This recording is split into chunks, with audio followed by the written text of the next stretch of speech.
दर्शक बंधु आम चारिपाखरे आम संपर्क आम जोगाजोगरे एमिति किछि लोक थांती जो मानंकु आपण बारंबार कष्ट दियंती बारंबार आघात करती एवं सेमानंक मन को बाधिला भली कथा कहती।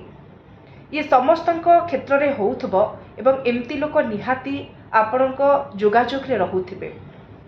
आपण तांको मन इच्छा कथा कहूथिबे से सब किछि सही जाउथिबे। केबे मध्य मुह खोली पदुटिए कहंती नाही बा प्रतिवाद करंती नाही।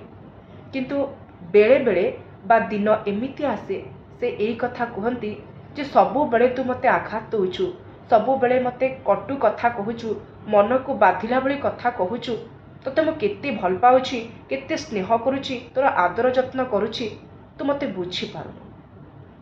जदि आपणक जोगाजोगरे आपण रहुतबा पारिपार्श्विक स्थिति बा परिवेश रे सेमिति लोक अछंती ताहले एबेठारु जत्नवान ही जांतु। से भली व्यक्तित्व को केबे मध्य हाथ छड़ा करंतु नाही।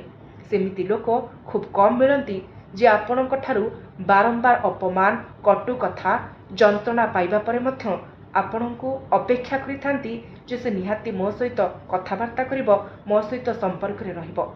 सेमिति लोकर हृदय ना खूब स्वच्छ थाए एवं परिष्कार थाए। से आपणको स्नेह करे, श्रद्धा करे, सम्मान दिए। सेथिपाई आपण जहा कहंती आपणक कथा को नतमस्तक होइकी शुणे, केबे मध्य प्रतिवाद करे नाही। तेणु से भली निरीह लोकमानंक कथार बा सेमानंक परिस्थितिर फायदा उठांतु नाही। आ एभली जदि लोक अछंती सेमानकु जत्नर सहित साइती रखंतु।